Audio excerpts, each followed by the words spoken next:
Deixa eu ladinho aqui. Bom, hoje nós vamos, inclusive, ter até um pouco menos de parágrafos essa semana, e vamos tentar unir com um pouco do que a gente falou na semana passada, da nossa revisão. Vocês estão vendo aqui que os nossos parágrafos essa semana são basicamente todos voltados à questão da identidade entre Atman e Brahman. Então, para, vamos dizer assim, não se tornar repetitivo, entre aspas, eu vou tentar apresentar alguns desses parágrafos da semana, fazendo links com o que nós já falamos em semanas passadas. Até por isso que eu fui mais econômico dessa vez nos slides. E deixa eu só abrir aqui também.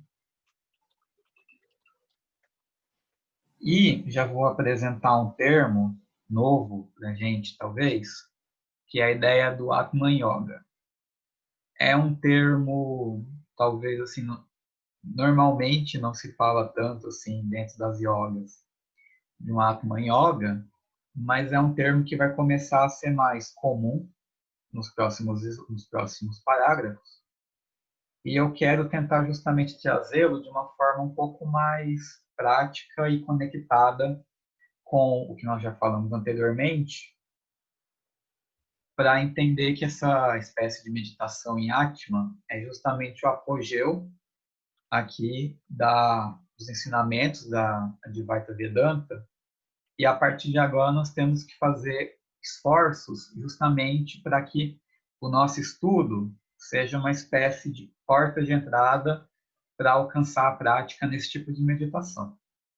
Então, o Atman só pode ser descoberto por experiência direta. Isso aqui sou eu resumindo um pouco as ideias desses parágrafos dessa semana.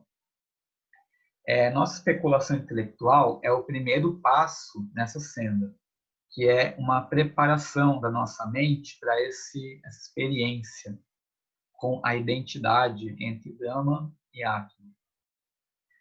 O Atman, como nós já falamos exaustivamente nas últimas semanas, não deve ser confundido com os envoltórios ou veículos, né, sejam os 7 veículos do homem, os 7 princípios, ou os 5 envoltórios, de acordo com a nomenclatura de Shankara. Também não devemos confundir Atman com o intelecto, com Buddhi, nem com Manas, a mente. E Atman, apesar de ser ilimitado por natureza, ele é limitado pela mente, porque a mente é finita. Então, como ela é um portal para a experiência direta, a sua finitude limita nosso contato com o Atman. E essa limitação ocorre pela nossa identidade, não com Atman, mas sim com Jiva, que é o que a gente pode chamar de alma individual, ou nossa personalidade. Eu até arrisco dizer que, em alguns momentos, de acordo com vamos dizer assim, a interpretação a forma como foi sendo passado os ensinamentos teosofistas, muitas vezes Atma, sem o M, acaba sendo aquele Atma individual, que eu acho que pode ser esse Jiva. Depois a gente pode até falar sobre isso. Mas, mesmo que Jiva, essa alma individual, possa ser o mais profundo enquanto seres temporais e limitados pelo espaço que somos, ainda assim ele não é Atman. Ele ainda está limitado pelo espaço e pelo tempo. Então, mesmo que nós cheguemos bem fundo em nossa alma individual, ainda não atingimos Atman. Atman só é atingido quando nós conseguimos nos desidentificar com tudo que é temporal e limitado pelo espaço. Ou seja, Atman é unicamente Brahman. experienciar isso, experienciar que Atman é Brahman, é o conhecimento supremo. E essa meditação, essa experiência, este samadhi específico, é o Atman Yoga. É a prática de yoga baseada na meditação em Atman. Basicamente, ele busca remover a percepção de que o que não é espírito, o que é limitado pelo espaço e tempo, é Purusha. E aí você tem aquela dualidade entre Purusha e Prakriti, entre Maya e Atman, entre a manifestação e a não dualidade, o não criado, o ilimitado, o primevo, tudo aquilo que não é limitado pelo espaço-tempo nem pela manifestação. Enquanto nós confundirmos, em algum grau, mesmo que seja inconsciente, o nosso eu temporal e limitado com Atman, com a nossa essência, enquanto nós fazendo essa confusão, nós estamos ainda sob o domínio do nosso eu inferior. E aí, uma nova yoga para nosso repertório é meditar em Atman. Seja inicialmente de forma intelectual, seja em práticas mais profundas, guiadas por um guru. E aí, nesse ínterim, é interessante pensar que em contexto teosófico, guru, ou nosso mestre, não necessariamente nós vamos, talvez, buscar um vedantino, ou um outro, alguém que nominalmente se diz vedantino. Nós podemos entender que justamente por essa sabedoria transcender as religiões, muitas vezes a gente tem que buscar não o nome Atman Yoga, mas sim a essência do Atman Yoga. Por isso que aqui nós temos uma abordagem não sectária, no sentido de que queremos entender os conceitos para assim buscar, mesmo fora de uma tradição, algo similar e que caminhe no mesmo sentido. Isso porque existe muita gente que oferece cursos de Vedanta, oferece retiros de Vedanta, mas você, talvez, lendo Vivekachudamani, comparando o que ele fala, você vê que não é Vedanta. E aí a gente fala, a ideia não é você fugir dos vedantinos, mas sim você encará-los de uma forma mais crítica, de forma positiva. Crítica no sentido de você tentar usar o discernimento, usar a Viveka, que é um dos 4 treinamentos principais, iniciais e básicos, para você encontrar o seu guru. Então, aqui eu retomo o que nós falamos lá no primeiro encontro. Nós temos 4 treinamentos que servem justamente para a gente ter uma aptidão, para ter um contato com um ser sábio que misericordiosamente instrui na verdade. Por quê? Temos que ter um desejo verdadeiro e não limitado pela nossa emocionalidade. Ou seja, nós temos que realmente desejar a emancipação. Não é porque a sua vida terrena está ruim agora que você vai querer se iluminar e daqui a pouco você melhora a sua condição financeira, sua condição de vida e pronto, passa a vontade de se iluminar. Não, tem que ser uma coisa mais profunda e menos condicionada com a sua emoção, que é o treinamento em Mumukshutva. E também você tem que ter os meios retos de conquista, que são Viveka, discernimento, e Vairagya, que é renúncia dos frutos do karma, de forma sincera. Então, você tem que para encontrar um guru, você tem que ter a sinceridade de não buscar apenas o que é, vamos dizer, agradável aos seus ouvidos, mas também ter bases sólidas para você conseguir discernir entre um charlatão e um sábio que misericordiosamente instrui na verdade. E quem fala o que é a verdade não sou eu, nem ninguém na sociedade teosófica, mas sim o nosso estudo oferecido para que cada um no seu íntimo encontre instrumentos para conseguir discernir. E também a partir dos encontros e do confronto positivo de ideias, a gente consegue criar alguma forma de desenvolver Viveka. E, por fim, uma mente tranquila e preenchida seja pelas paramitas, ou seja pelas qualidades que são propícias para a gente conseguir acessar vislumbres da verdade. Então, veja, o nosso primeiro encontro, nós falamos sobre isso. E aí eu retomo porque são necessários esses 4 treinamentos, ou no mínimo uma abertura a se tentar iniciar esses 4 treinamentos, e para que você consiga iniciar um caminho para encontrar um guru.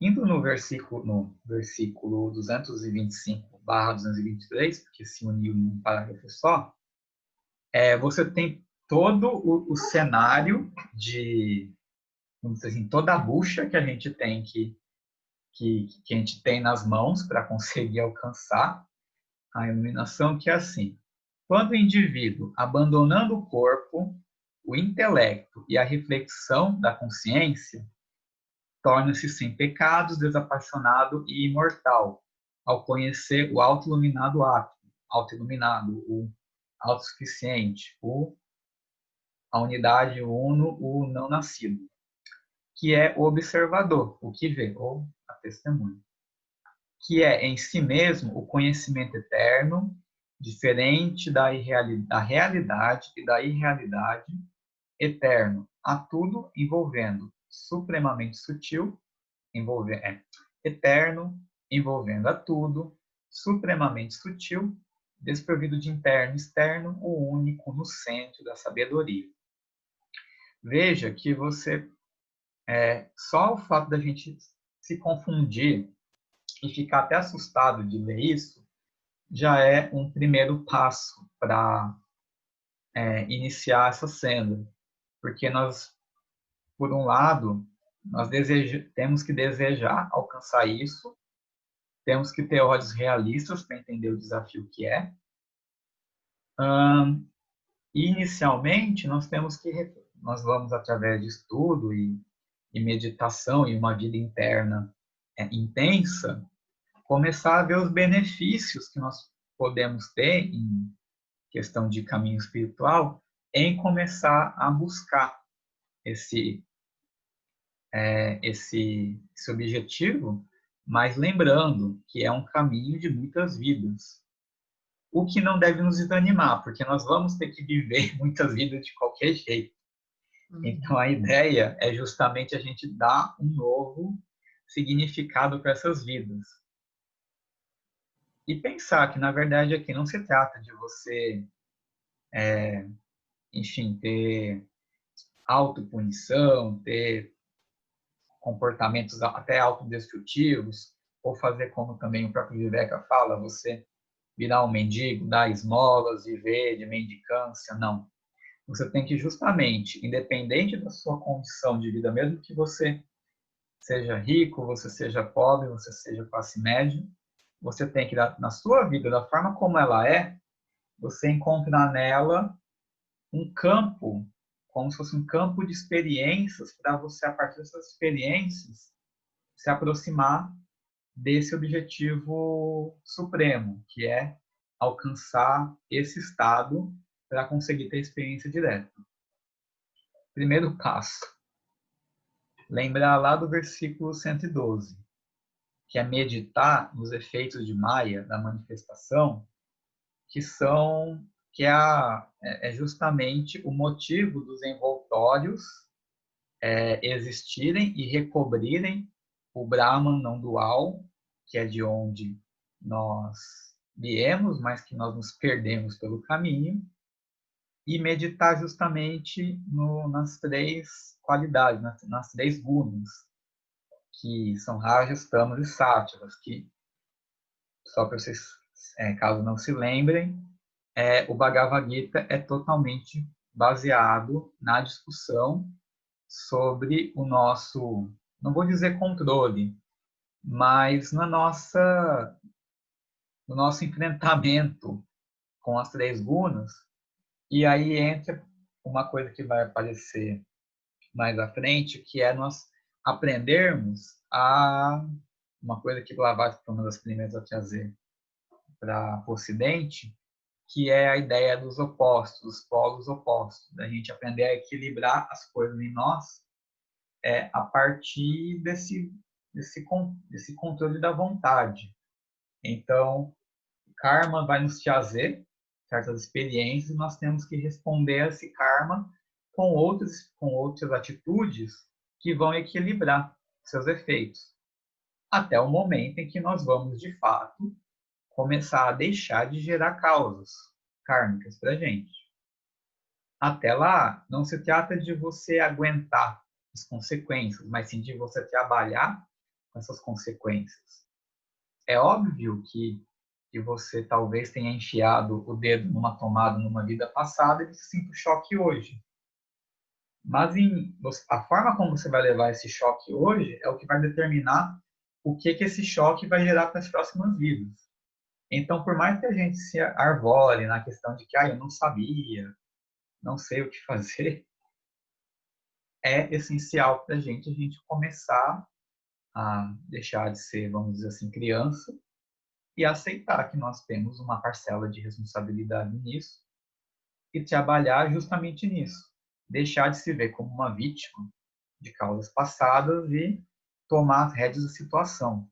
Aí você pode pensar, por exemplo, que é aí que vem aquela situação toda de Arjuna e Krishna no Bhagavad Gita, que é aquela metáfora super estranha para a gente de alguém no meio de uma guerra pedindo conselhos. Na verdade, essa guerra não é externa, é uma guerra interna. 257. Podia dar uma comentada? Pode, são só mais 2 slides. Porque eu quero comentar sobre aquele slide que acabou de passar. Manda. É importante aqui que ele, veja, o indivíduo abandona primeiro o corpo, depois o intelecto, depois a reflexão sobre a consciência, depois ele torna-se em pecados, depois ele se torna desapaixonado, imortal. São etapas aí muito bem marcadas de processos que nós temos que ir trilhando nesse caminho de poder encontrar a nossa verdadeira essência. Eu gosto muito como ele está enumerado na sequência. Pronto, já falei. E também podemos pensar o que quer dizer abandonar. Será que nós vamos ter que morrer para ter isso? Óbvio que não. Vamos ter que deixar de alimentar nosso corpo? Também não. Mas é justamente nós já não mais nos identificarmos com o corpo, nem com o intelecto, nem com o resultado da nossa reflexão. Então, é justamente você aprender a transformar o seu corpo físico, o seu corpo mental, o seu corpo astral em instrumentos e não ficar mais refém dele. Sempre bom relembrar isso para não imaginar que esse abandono do corpo é você começar de forma consciente, você querer ficar doente, você querer sofrer, querer alcançar a libertação do sofrimento com mais sofrimento. Temos que repensar isso. 257. Olha só. Constata o fato de que tu és aquilo, Brahma. Veja, eu poderia dizer que, beleza, tu és aquilo, Brahma. Veja que isso mostra como que o intelecto é superficial. Veja que todos nós aqui, talvez, depois de 4 semanas estudando isso, nós até podemos já estar convencidos Mas veja como esse convencimento é puramente superficial e qualquer pisão no pé, trombada na rua, já vai nos lembrar de que nós somos não Atma, mas somos o nosso inferior. Vamos ficar bravos com quem pisou no nosso pé e trombou com a gente, e a gente vai começar a brigar, reclamar, xingar. Então veja, constata o fato de que tu és aquilo, Brahma, intocado pelas 6 enfermidades humanas, que são enfermidades que nos mantêm inconscientes da realidade de Brahma e sua identidade com Atma, que eu coloquei aqui do lado, de acordo com o comentário desse versículo, são fome, sede, ambição, ilusão, decadência e morte. Lá, algumas semanas atrás, eu mostrei uma pirâmide chamada Pirâmide de Maslow, onde nós temos justamente uma outra forma de apresentar essas enfermidades. Lá na pirâmide, a gente dizia que, para nós, humanos, é muito mais difícil meditar em Atman, ainda mais difícil, quando nós passamos fome e sede, que é a base da pirâmide. Então, nós criamos condições kármicas para que nós tenhamos um teto e um prato de comida 3 vezes ao dia, para que isso nos torne razoavelmente confortáveis para poder dedicar um tempo maior para uma meditação em Atman. Vejam que foi por isso que eu toquei naquele assunto semanas atrás. A gente, nesse primeiro momento, na hora de você conseguir abandonar o corpo, nós vamos ter que justamente começar a trabalhar nessas enfermidades. E entender, por exemplo, deixar de confundir fome com gula, deixar de confundir sede com talvez um alcoolismo, deixar de confundir a ambição com o medo de você perder status, você perder ali uma posição que supostamente te dá segurança, e encarar a realidade, vamos dizer, objetiva da nossa vida iludida, da possibilidade da decadência e da realidade da morte. Vamos dizer assim, não meditando no sentido de se afundar mais ainda nas 6 enfermidades, mas sim em não fugir delas, no sentido de não tapar os olhos, e aprender não a se conformar, mas sim a entender que nós no samsara estamos, no samsara estaremos mais tempo ainda se nos afundarmos nas 6 enfermidades, e que temos que aprender a lidar com elas justamente assim como Arjuna lidou com a batalha contra seus próprios irmãos e primos. Veja, depois de deixar de sermos tocados pelas 6 enfermidades, ainda vamos ter que ter um coração de yogi, um coração como o dos yogis, que é atingir samadhi, que não é percebido pelos sentidos grosseiros, que também é imperceptível pelo intelecto e pela mente. É interessante, em parênteses, que muitas pessoas acham que o objetivo da meditação, pensando lá no livro do Time, Ciência do Yoga, que fala do Yoga Sutra de Patanjali, muitos falam que o objetivo da yoga é atingir samadhi. Uma coisa interessante é que, na verdade, samadhi ele é um momento, vamos dizer assim, uma enorme evolução, mas o objetivo mesmo seria um passo à frente, que é Kaivalya, que é a manutenção desse momento de samadhi. Então, você tem, nem a Erenice, lá de uma pessoa falou uma vez, você tem um samadhizinho, assim, bem curtinho, você depois tem que ter outro, depois tem que ter outro. Não adianta você ter um samadhi uma vez na vida e nunca mais ter outro. você tem que justamente atingir Samadhi e mantê-lo, que aí é Kaivalya, de acordo com os Yoga Sutras.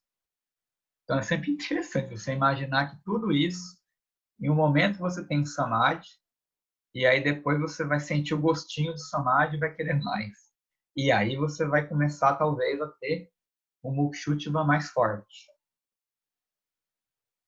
Rubem, desculpa que eu só vi agora o chat. Eu vou terminar aqui no último slide e aí eu já olho a sua pergunta e eu retorno, tá bom? E aqui mais um slide para eu parar de falar e poder abrir de vez para vocês. Aqui, em 225, a realidade da unidade com Brahma, ou seja, a unidade com Atma, de Atma em Brahma, é a causa da liberação dos grilhões do samsara, através do qual o único Brahman, que é a bem-aventurança, é alcançado pelo sábio. Este universo é Brahma, assim diz um excelente texto retirado do Atharvaveda Veda.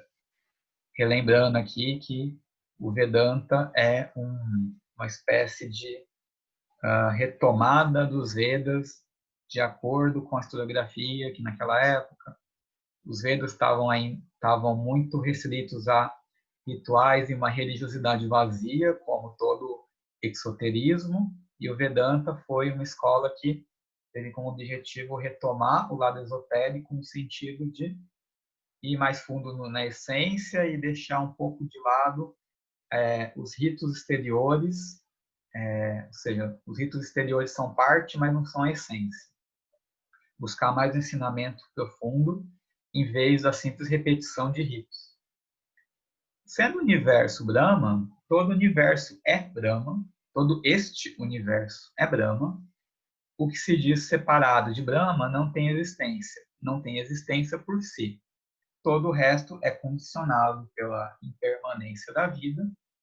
Então, você se fiar, você se identificar com seu corpo, com sua mente, com suas ideias, com sua casa, com seu carro, com sua família, com tudo que é passageiro, é motivo de sofrimento. Veja, se trata de você não se desapegar no sentido de renegar ou ser indiferente a tudo, mas sim você ter uma relação menos iludida com tudo aquilo que você ama, tudo aquilo que você deseja, tudo aquilo que você tem algum apego, no sentido de você ter medo de perder. Na verdade, se você for pensar na outra ponta, que é o niilismo total, tudo já estaria perdido, porque tudo é passageiro. Não queremos cair nessa visão torta. Nós queremos, justamente por tudo ser passageiro, começarmos a ter uma visão menos estática, mais dinâmica de tudo isso que nós vivemos, que é difícil, não é fácil, nós nos apegamos às coisas que nós gostamos. E aí o desafio é criar as quatro práticas preliminares em nosso coração, para justamente nós termos a capacidade de iniciar essa senda. Então, para terminar, eu trago aqui uma citação, um comentário a respeito do que eu falei sobre os polos de opostos. Então, se todo o universo é Brahma, de Brahma também vem os três grandes aspectos da manifestação. Olha que interessante. Brahma, isso é uma coisa que lá no começo, no primeiro dia, o Celso me perguntou, e eu estava segurando para hoje, que é a criação, Vishnu, a preservação, e Shiva, a destruição. Olha que interessante. Três grandes aspectos da manifestação.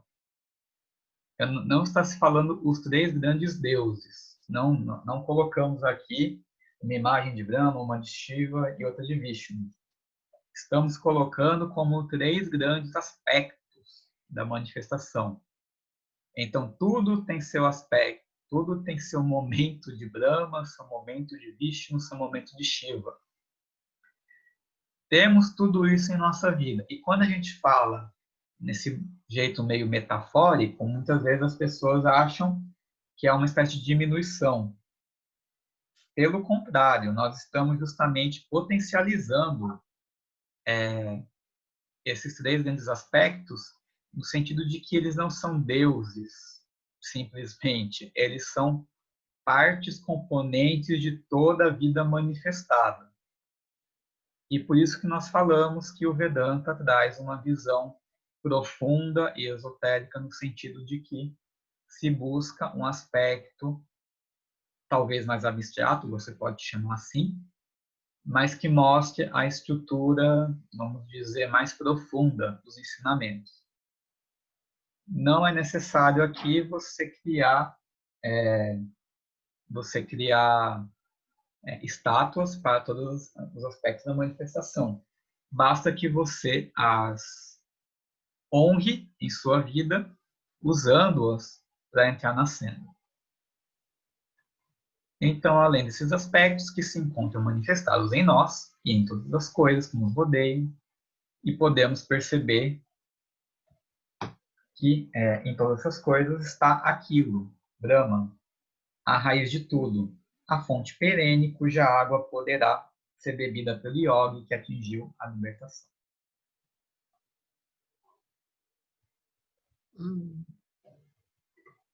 Pois bem, agora está aberto a perguntas.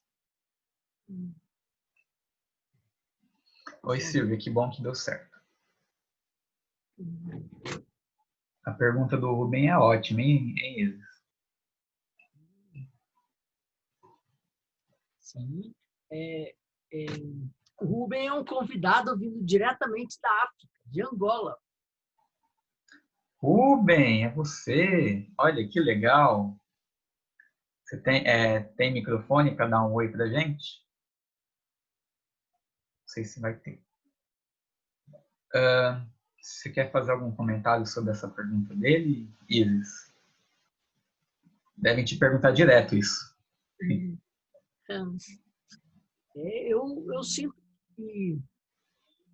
Eu sinto que as ilusões que nos encobrem no sentido da identificação com os veículos, elas são muito pesadas e a gente demora um tempo para conseguir se soltar delas, né? Acho que essas 777 vidas, elas são um exemplo de como a gente não só se identifica com os veículos, como vai criando karma, e vai criando situação, e vai criando situação. Então, é como um novelo, como uma teia de aranha que a gente vai criando, e até a gente poder sacar e se libertar, o negócio dá trabalho, né? Então, eu tenho para mim assim, um número, vamos dizer assim, não tão concreto,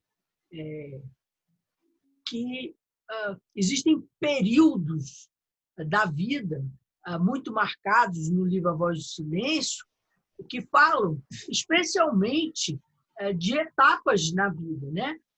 A gente chama de senda normal, que você vai nos trancos e barrancos sem aprender muito e sofrendo muito, até que você decide tomar, e isso seriam 700 vidas, até que você decide tomar as rédeas do seu próprio destino na sua mão. E aí você passa a estudar, e a procurar, e a perguntar, e a viver de uma maneira mais inteligente. E aí você passa das 700 vidas para as 70. Mas 70 você ainda vive para si mesmo.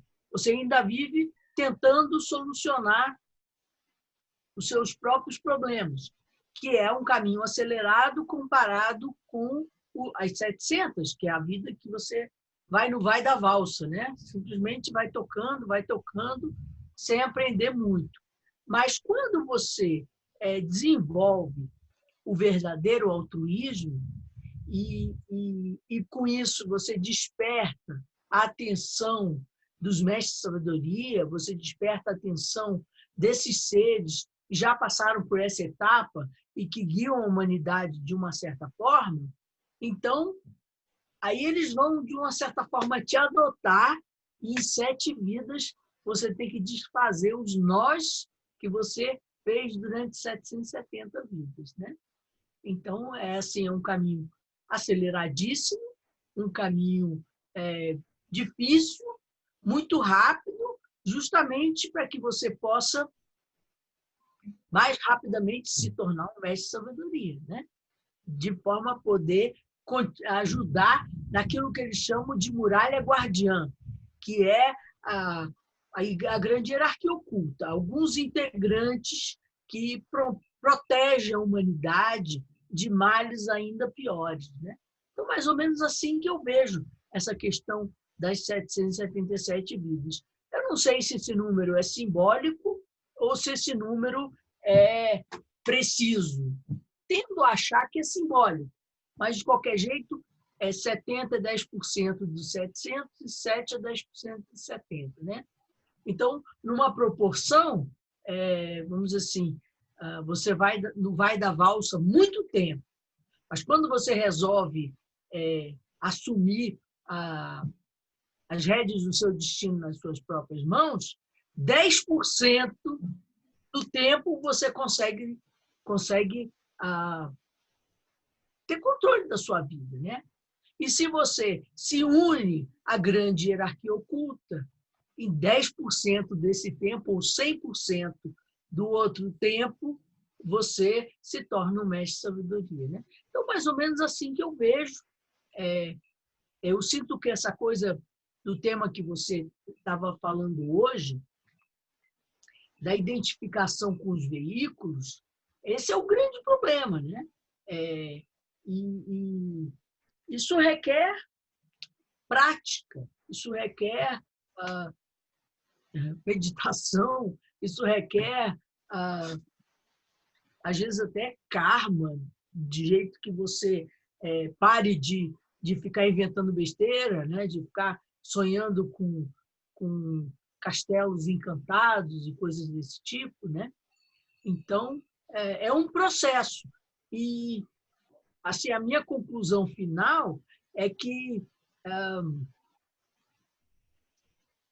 mesmo aquele que já foi adotado por um mestre de sabedoria, ele ainda tem 7 vidas pela frente de grande sofrimento.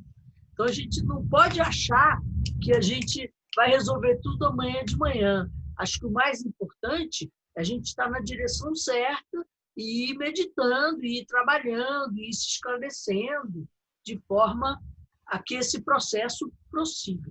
Assim, mais ou menos, que eu vejo.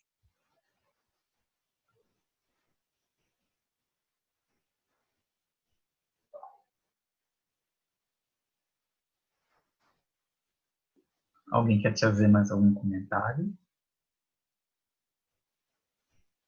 Alguma coisa que veio na cabeça durante a apresentação?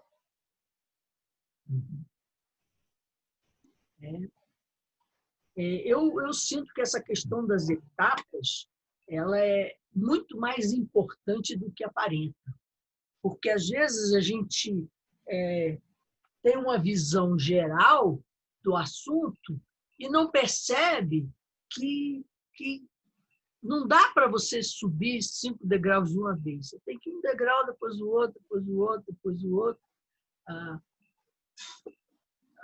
Até a flor, ela não se abre de uma vez. Ela abre um pouquinho, depois ela abre outro pouquinho, depois ela abre outro pouquinho. Quer dizer, é um processo que requer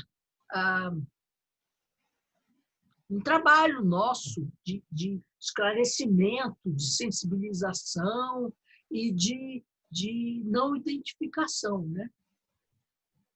Nada é perdido. Sim. Inclusive, quando a gente erra, a gente leva na cabeça e aí aprende, né? Celso, quer falar? Liga o microfone. Isso, baixa o volume aqui para ficar melhor. Você falou a respeito dos veículos, né?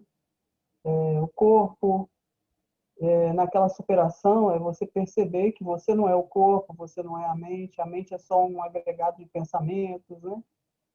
Você não é nem a mente superior, nem a mente inferior. Então, você começar essa desidentificação e você entender que a forma, todas as formas, elas são temporárias, né? Elas não são reais. E se elas não são existentes para sempre, eternas, elas aparecem como fenômenos, né? E elas desaparecem. Então, se você conseguir perceber isso, né? Não se apegar à forma, né? Você começa a direcionar essa busca para algo mais, para a sua essência, né? Para algo mais profundo. Embora o Atman não seja um objeto, né? Mas no sentido de você se desligar desse apego às formas, né? E o que leva você a se apegar às formas? Você quer se agarrar a alguma coisa, né? A tendência de querer estar se agarrando a alguma coisa. Então, é importante a gente perceber isso na gente mesmo, né? O que eu estou querendo me agarrar, né?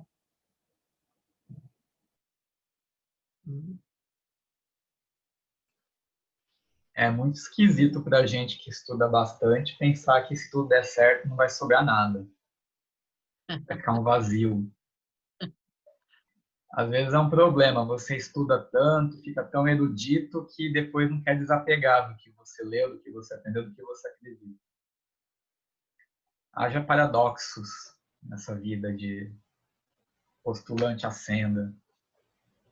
Não é à toa que dos 5 Chelas leigos que a ST encontrou, todos os 5 ficaram meio maluquinhos. Porque justamente eles tiveram um não tiveram tempo para assimilar tudo, veio tudo num roupante só. Se você for parar para pensar nisso, talvez seja até uma dádiva a gente ter tantas vidas para poder ter esse trabalho. Porque fazer tudo de uma vez seria um arregaço, como foi com os Shellas, que tentaram, de um bate só, tentar resolver. Imagina, a gente não consegue dar conta do que a gente fez de besteira nessa vida direito, vai querer resolver karma no atacado? Ô, César, agora que, aproveitando que a Isis está aqui, eu vou perguntar então logo, já que a gente está falando a respeito disso aí, que você tocou no ponto. Tem o Ciência do Yoga aqui na seção 4, versículo na Sutra 12. Sutra 12 do capítulo 4, que fala de Kaivalya. Esse sutra em específico, aliás, o 4.12, não, 4.10. Seção 4, o 4.10. Ele fala exatamente sobre essa questão dos sanskaras e dos vasanas, né? Aí o Taimini coloca lá assim que os vasanas ou sanskaras, eles não... Na visão dele, ele diz que não é possível se eliminar todos os sanskaras ou todos os vasanas numa vida só. Uhum. Eu tenho minhas controvérsias contra isso. Porque, tipo assim, eu não acho que isso seja uma verdade absoluta, porque tem as outras tradições aí, do Enigma, né, que é do budismo, do Advaita Vedanta, assim, a parte mais reservada ali dentro do Advaita Vedanta, que o pessoal chama, no budismo chamam de Dhyani Budas. Falam que são seres capazes de alcançar a iluminação numa única vida só. Entendeu? Então, quer dizer, se deu conta de alcançar em uma única vida, então é possível, não é? Se eliminar todos os vasanas, os sanskaras em uma única vida. Pode ser o bagaço que for de difícil, mas havendo uma dedicação e uma auto-entrega por completo, eu acho que ocorre isso, né, cara? Porque toda essa visão da escolástica do Dzogchen, do Advaita Vedanta, eles sempre falam, cara, tá limpo, tá tudo aí, já é iluminado, já é esclarecido. A diferença tem os obstáculos, aquilo que impede. Né? Aí você pode pensar, mas aí você conhece, por exemplo, a questão das iniciações, que é a forma como a Sociedade Teosófica costuma explicar que você tem ali 7 iniciações, Eu já ouvi falar isso, né? Tá no livro Então, porque quando dos você Mestres de fala, Ascenda, do Leadbeater, né? sim, justamente, porque quando a gente pensa, um Dhyani Buda alcançou a iluminação em uma vida, mas quando ele nasceu, em que ponto que ele estaria? Esse era o comentário que eu ia fazer. Quantas vidas para trás ele já não estava se dedicando a isso, né? É uma coisa que a gente não tem como apurar, né? O próprio Buda se libertou em 6 anos. Mas quantas vidas ele já estava nessa direção? Até porque eu conversando com um rapaz que estuda o Dzogchen, ele fala que isso aí dá uma briga pra danar entre o pessoal das escolásticas budistas, porque o pessoal do Dzogchen, eles não são gradualistas, né? Eles chamam quem pensa assim dessa maneira de gradualista, que precisa assim de etapas, né? E vai de etapa em etapa até conseguir depurar e limpar todo o balaio de sanskaras, né? Sim, E, que e é a no base é, da saúde teosófica, que é a senda gradual. e no Dzogchen já acabou. A É gente igual, chama, a é gente igual chama de Nisargadatta, é igual Ramana, entendeu? É pilar do meio. Na Cabala não são 3 pilares, eles falam que sobe pelo pilar do meio. a gente fala da senda súbita, mas que também tem enormes controvérsias também dentro da sociedade teosófica, que é justamente não pensando assim na doutrina em si, mas também nas consequências que isso gera numa mente ocidental.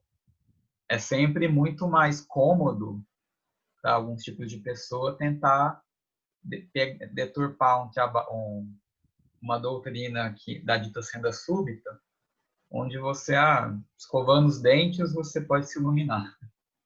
De uma forma quase inconsciente, você atinge a iluminação.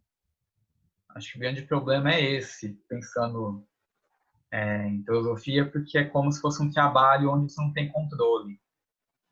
Uma iluminação que acontece sem você querer. Por exemplo, a instrutora do nosso curso de yoga, ela fala que a Bhakti, pelas práticas de Bhakti, você consegue ter um acesso, como se diz, um acesso a planos de consciência superior, tipo átmico, ADI, essas coisas assim, só pela Bhakti, né? Mas fala que cai muito rápido por conta por não ter essa preparação, né? Essa preparação que a Kriya Yoga dá, né? De eliminar os clashes, de eliminar, purificar os nadis, né? Os nadis do corpo astral, tudo isso, né? Inclusive esses cacuetes ocultos dos sanskaras que ficam lá bem no inconsciente mesmo. E aí, quando o yogi não faz esse trabalho de base, ele pode até se elevar a esse estado por Bhakti, mas aí depois cai porque não tem a etapa de preparação, né? Eu acredito piamente nisso. Agora, quando se fala dessa senda súbita aí, eu ainda sei muito pouco sobre ela. Eu queria falar alguma coisa sobre isso. Se você pensar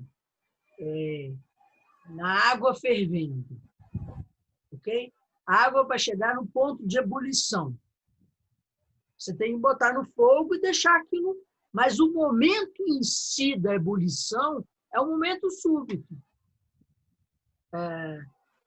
Só que tem que ir acumulando energia, vamos dizer, a energia de calor, para naquele momento súbito dar o crack e virar, não é? Por exemplo, o ovo, que quando vira pintinho, o momento em que o pintinho de dentro do ovo quebra a casca do ovo é um momento súbito. Mas ele só faz isso depois que ele adquiriu a maturidade de poder fazer isso. E esse processo da maturidade é gradual. Então, eu sinto que as duas coisas são verdadeiras. Quando você entende, você entendeu. Não é uma coisa que você entendeu uma palavrinha hoje, amanhã você entendeu outra palavrinha. Não, no momento que você entendeu, você captou a mensagem. Aí caiu a ficha, como a gente costuma dizer. É um momento súbito. Mas você vai pegar uma criança de primário e ela ter um momento súbito com uma equação matemática, se ela não tiver preparo, aquele momento súbito não acontece. Então, eu sinto que são as duas coisas ao mesmo tempo, os dois lados da mesma moeda. Agora, acho que o pessoal que acha que você não precisa fazer nada e que a iluminação vai cair do céu, eles são ingênuos. Assim, essa é a meu entendimento a esse respeito. Daqui já faz alguns anos já que eu já venho estudando livros aí do Nisargadatta, do Siddhartha Maharaj, que é aquele mestre do Nisargadatta. E tipo assim, eu não vejo ninguém, até onde eu li aqui agora, desse pessoal do Advaita clássico aí, assim, falar que fazem algum tipo, ou que dão atenção a algum tipo de prática preliminar, né? Tipo asanas ou pranayamas, né? Pranayamas para você purificar os corpos, né? Eu acho que eles desconsideram esses corpos inferiores abaixo da mente. É porque geralmente quem chega no Vedanta já passou por todos esses outros caminhos. Já talvez está procurando alguma outra coisa. Na verdade, nos próprios no início da leitura, a gente viu que Shankara falava que justamente chega uma hora que você já fez tantos asanas, tantos pranayamas, que você percebe que precisa ainda chegar mais fundo do que isso e que não é ali onde você vai encontrar a iluminação. Então não é questão de desistir, mas talvez de exaurir esse primeiro momento, que é uma coisa que eu acho que é o que muitas vezes acaba se confundindo. Você pensa que você tem que abandonar as práticas. Na verdade, você tem que justamente chegar à exaustão delas. Você tem que fazer elas cumprir o seu papel. E aí você se encontra já mais disposto a ir mais fundo do que simplesmente fazer repetições forçadas numa prática. Só uma pergunta. Fale, Rubem. Ok. Aquilo que o Paulo estava a dizer há pouco tempo, e eu também conheço um bocadinho da filosofia Vedanta Advaita, é uma filosofia muito direta, onde é direto para a casa do Pai.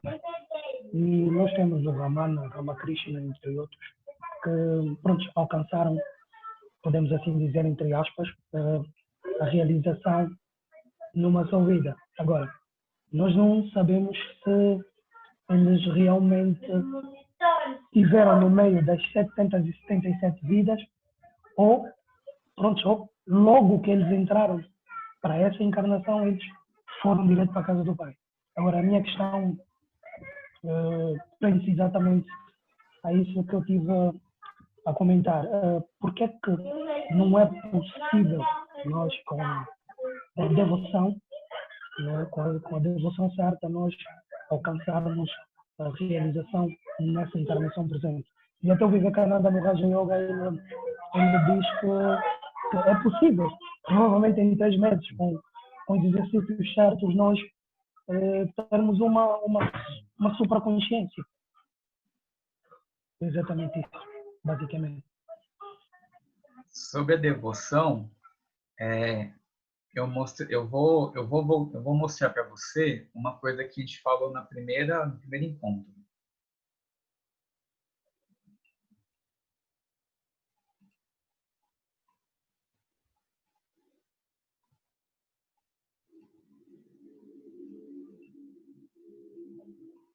Rubem, nós temos aqui os 4 treinamentos preliminares que eu falei agora há pouco para vocês.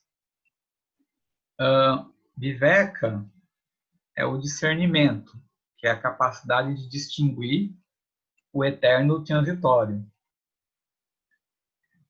Vairagya é a renúncia de você ter o desejo de usufruir o fruto da sua ação no aqui e agora. Então, é você não fazer algo esperando um resultado, é você ter uma ação desapegada dos seus frutos. Tem aqui as 6 possessões, que é Shanti Sampati. Enfim, são basicamente certas qualidades que a gente tem que ter. E Mumukshutva é a aspiração pela libertação, só que uma aspiração livre do apego aos sentimentos, vamos dizer, do nosso corpo, do eu inferior. E por que eu estou falando isso?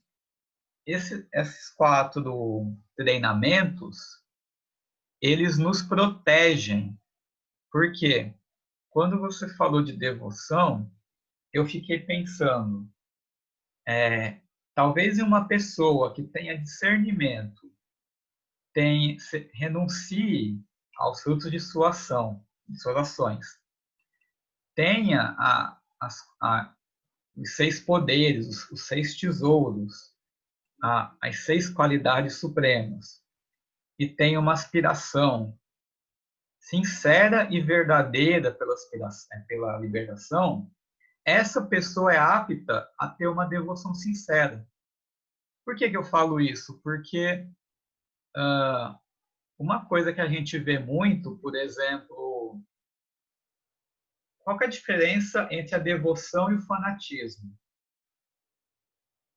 Acredito eu que é justamente falta de discernimento, um enorme apego, porque são pessoas que, na verdade, elas estão sedentas por segurança, por um sentido de vida que elas não têm. E elas, quando se encontram um sentido em algo, vamos dizer, em uma promessa que uma religião ou uma seita lhes dá, ela acaba sendo ali enredada. Então, uma pessoa que não renuncia aos frutos das ações, ela vai se apegar a uma promessa de uma seita. E alguém que não tenha uma aspiração sincera pode aspirar à libertação apenas quando, por exemplo, a vida está muito ruim. Pode ser que essa pessoa, em outro momento da vida, ela esqueça dessa aspiração. Então, a devoção, ela é, sim, uma grande ferramenta, mas aqui o Vedanta, ele bate muito na questão de que nós temos que nos preparar para ter uma devoção, uma prática, uma meditação que realmente seja sincera. Então, acho que não se trata de você negar a importância de Bhakti, mas você se preparar para que seu Bhakti seja sincero. E Bhakti também é uma das Shatsampatis, né? Uma dessas 6 qualidades, né? Então, é um contexto, né? Uhum. Inclusive, o Celso, uma outra vez, falou de Bhakti como entrega. Devoção, talvez não... Talvez devoção acabe fazendo a gente pensar em devoção a alguém, a algo. Quando, na verdade, Bhakti também pode ser entendido como entrega. Entrega a quê? Talvez, no fundo, uma entrega total e incondicional à Atman. Um mergulho no que nós temos de único e existente na nossa vida, que é a Atman, de acordo com a Advaita Vedanta. É interessante essa questão da devoção, né? Porque essa ferramenta, entre aspas, assim, essa auto-entrega, né? Eu não sei se tem esse discernimento, né, entre a auto-entrega, porque auto-entrega quer dizer que tem algo aí para ser entregado, né? Alto é sempre um problema, o alto. Existe algo aí, um eu, algo do eu a ser entregue, né? Essa auto-entrega. Então, digamos assim que essa auto-entrega ainda é uma fase ainda pré-transcendência, entendeu? Essa fase da auto-entrega. Quando se chega em devoção, eu acho que já está começando a haver um início de uma transcendência ali na devoção, porque eu lembro de ler uns livros do relatos do Ramakrishna que falavam que ele era devoto da deusa Kali, né? Então ele visualizava, ele tinha muitas essas meditações tântricas de visualizar a deusa Kali e quando ele estava visualizando, os seeds dele despertavam, né? E até que então ele viu, não sei se era um discípulo de um mestre famoso chamado Totapuri. Quando o Totapuri, ele se encontrou com o Totapuri pôs uma pedrinha no meio da testa dele enquanto ele estava meditando e apertou assim na testa dele, fez ele perder digamos assim, esse apego sutil com a imagem de Kali. E aí ele transcendeu esse método da visualização à deusa, né? A deusa Kali. Conseguiu chegar no Samadhi Supremo, o Megadharma Samadhi lá. Veja, então tinha um apego ali, inclusive quando se poderia supor que você já estava assim, né, já tinha atingido tudo, ainda havia um apego, justamente por você. Imagina uma pessoa que se orgulha de ter tido um samadhi, conta para todo mundo. Tem pessoas que têm um orgulho espiritual, uma competição. É que nem quando você vê aquelas escolas de yoga que fazem competição de yoga, Olimpíadas de é a coisa mais absurda do mundo, né? Você vê competição de yoga. Quem que é mais... Na verdade, é só na Hatha Yoga, né? Que virou, infelizmente, uma ginástica. Swastika Yoga, né? O pessoal vai mudando, vai dando outros nomes. Aí, acho que essa pergunta do Rubem é bem importante, porque não se trata de abandonar as práticas, vamos dizer, os ritos, mas sim de você, de uma forma bem discreta para você mesmo, você ter um sentido mais profundo do que apenas uma repetição, porque às vezes você mesmo já não sabe mais para que você está fazendo aquilo, mas você às vezes fica até meio com medo de admitir uma coisa dessa. Mas é parte do caminho. É você justamente começar a querer algo mais profundo e que aí você inevitavelmente tem que de alguma forma confrontar a, ali a forma aparente dos ritos. E é por isso que o Vivekachudamani insiste tanto, chega a ficar repetitivo depois que você lê bastante sobre o assunto, sobre a identidade de Brahman e Atman. Acredito eu que também para justamente fazer uma espécie de confronto entre o que a gente conhece, o que a gente assume, o que a gente entendeu, para conseguir abrir caminho para uma coisa mais profunda. Independente da gente aceitar, ou espero que um dia nós experienciemos, né, a identidade de Atma com Brahman de verdade, até lá temos que abrir caminhos. E é talvez esse o trabalho que nós estamos fazendo aqui. E aí é pensando nesse abrir de caminhos que eu os convido a fazer um breve recolhimento para que a gente consiga absorver tudo isso que nós falamos hoje e não deixar para trás com o turbilhão de acontecimentos do nosso cotidiano. Então, todo mundo aí, por gentileza, se acomodem aí. Deixa eu só dizer uma palavra. Manda bala, madrinha. Eu sinto que também existe uma tendência de quando a gente está nesse caminho de se achar, né? De achar que nós estamos mais evoluídos do que nós realmente estamos, né? Então eu sinto que a Advaita Vedanta ela coloca de uma maneira bem explicadinha que a realização mesmo é uma coisa bem mais complicada do que aparenta. Então, você não se acha rapidinho porque você já está fazendo tal prática, porque só a identificação, só a percepção daquilo que é eterno é que é a realização. O resto tudo é veículo que é passageiro. Né? É isso que eu queria complementar. É verdade. Eles têm essa visão aí mesmo. Olha, a gente, nós todos os dias, quando ficamos a ver as histórias de alguns jogos da Índia, a gente fica, sei lá, fantástico como é que o Ramana conseguiu se realizar e não só. E depois a gente lê um bocadinho do Krishnamurti e percebe que o Krishnamurti é muito voltado para a mente, e eu não sei se na verdade a gente, quando acaba por eliminar o ego inferior, a gente consegue realmente alcançar a eliminação, a realização. E pronto, e também temos aí o Ramana que ficava muito quem sou eu, e acabou por eliminar, né, o ego inferior e pronto, segundo o que a gente lê, que eu li, alcançou a realização.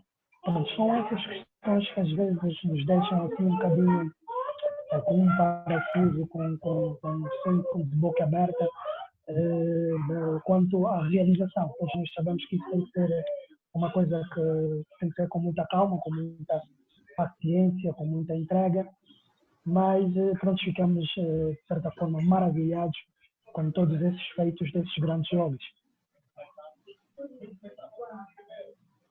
E que eles nos estimulem. Bom, vamos ser pontuais, fazer um breve recolhimento, e aí depois podemos conversar mais um pouco, quem quiser ficar. Então aí todo mundo pode se acomodar, quem quiser feche os olhos, quem preferir fica com os olhos semicerrados e a língua no céu da boca. Vamos retomar nossa respiração o mais profunda possível. Perceber se nós estávamos respirando pela metade. Vamos agora respirar bem fundo.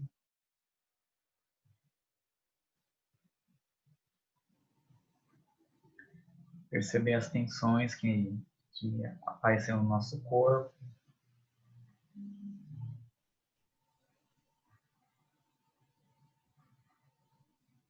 E não vamos lutar contra essas tensões. Elas querem nos dizer alguma coisa. E é pensando nisso, em termos uma relação mais compassiva com o nosso próprio corpo, com esse campo de experiências que é nosso eu inferior, mais denso no nosso corpo físico. Então nós vamos tentar relaxar nosso corpo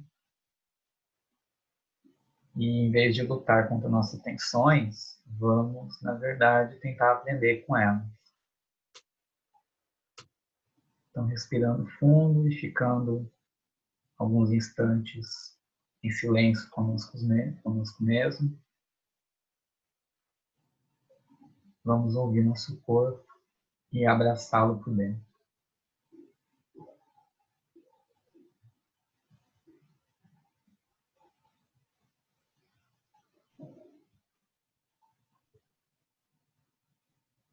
Eu não sou o meu corpo, tampouco sou inimigo dele.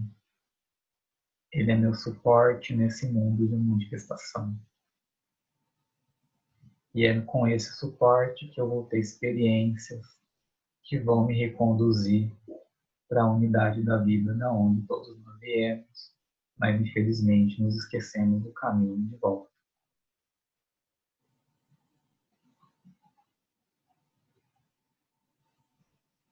E aquela compaixão infinita que nós absorvemos pela respiração no começo do nosso estudo, na primeira meditação, aquela compaixão que entra pela nossa respiração e invade nossas células e agita nossas veias como se fosse os glóbulos vermelhos no nosso sangue, essa compaixão vai correr em nosso corpo todo e vamos começar a aprender a ter compaixão também com o nosso corpo, o nosso campo de experiências, esse mundo manifestado, o nosso suporte da iluminação.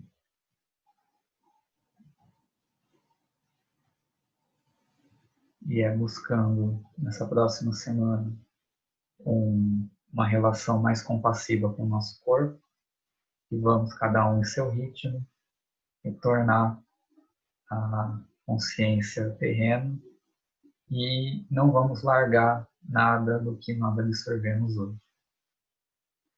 Vamos caminhar para a próxima semana um pouquinho mais confiantes em nossa libertação final.